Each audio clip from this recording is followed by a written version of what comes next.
Hai, jumpa lagi dengan saya, Edu. Kali ini kita akan membahas materi mengenai prototype. Dalam pembahasan prototype kali ini, Edu akan membagi menjadi beberapa video pembelajaran.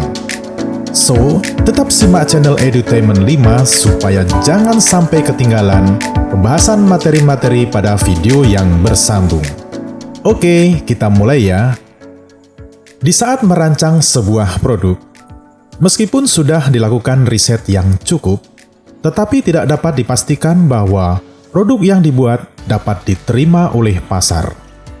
Cara untuk mengetahui produk tersebut dapat diterima oleh pasar adalah dengan mengujinya di pasar. Namun, sebelum menguji versi akhir dari sebuah produk, perlu dibuatkan versi prototipenya, atau yang disebut dengan versi purwarupa, atau contoh awalnya terlebih dahulu. Tujuannya agar segera mendapatkan umpan balik dari pengguna produk tersebut. Selanjutnya adalah pengertian prototype produk. Prototype produk, atau yang disebut dengan purwarupa, adalah bentuk dasar dari sebuah produk. Merupakan tahapan yang sangat penting dalam rencana pembuatan produk, karena menyangkut keunggulan produk yang akan menentukan kemajuan suatu usaha di masa mendatang. Sedangkan arti prototipe itu sendiri adalah sebuah contoh atau model awal dari sebuah produk.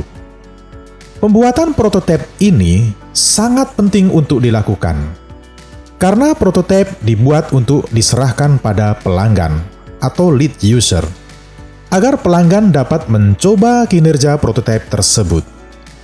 Selanjutnya, jika pelanggan memiliki komplain ataupun masukan mengenai prototipe tersebut, maka industri mendokumentasikannya untuk proses perbaikan prototipe tersebut, sehingga menciptakan suatu sistem inovasi produk yang dibangun bersama-sama antara industri dan pelanggan sebagai upaya untuk pemenuhan kepuasan pelanggan. Dalam hal ini adalah customers. Prototipe sendiri bukanlah produk final yang nantinya akan diedarkan. Prototipe dibuat untuk kebutuhan awal development software, dan untuk mengetahui apakah fitur dan fungsi dalam program berjalan sesuai dengan kebutuhan yang telah direncanakan. Sehingga pengembang produk dapat mengetahui kekurangan dan kesalahan lebih awal, sebelum mengimplementasikan fitur lain ke dalam produk dan merilis produk. Metode yang direkomendasikan dalam merancang prototipe adalah rapid prototyping. Ada 5 prinsip dalam proses rapid prototyping.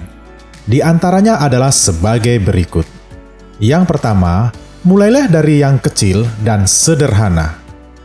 Kedua, sebuah proyek penciptaan akan tumbuh dengan adanya pembuatan prototipe secara berulang sejak dini. Hal ini akan memberi ruang bagi pencipta prototipe untuk mendapatkan ide-ide yang baru yang berguna bagi penyempurnaan produknya. Pada prinsip ini, berikan kesempatan calon pengguna untuk berkontribusi dan melengkapi produk tersebut dengan masukan dari mereka. Ketiga, merancang kisah yang ingin pencipta ceritakan. Keempat, visualisasikan konsep ke dalam bentuk gambar. Gunakan kata yang seefektif mungkin. Tambahkan detail seiring berjalannya waktu.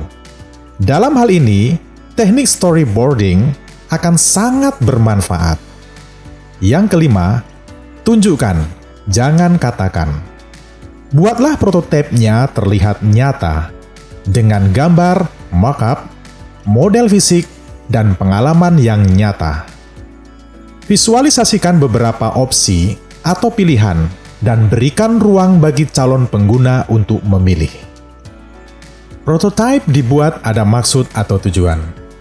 Jadi, tujuan pembuatan prototipe yaitu memberikan gambaran untuk memberikan jawaban spesifik, sehingga penciptaan produk dapat diulang dan diperbaiki sebelum menjadi produk akhir.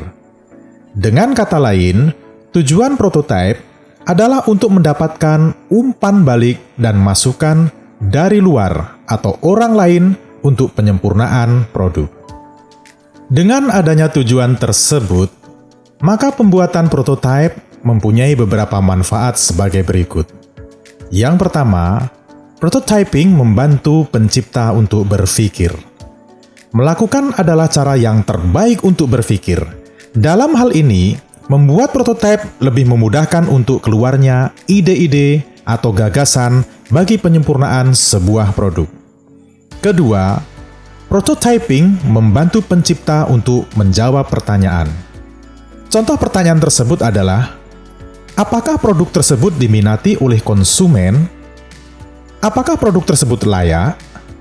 Apakah produk tersebut mampu bertahan lama? Yang ketiga, prototyping membantu pencipta untuk berkomunikasi. Komunikasi terbaik adalah dengan menunjukkannya, bukan sekedar mengatakannya.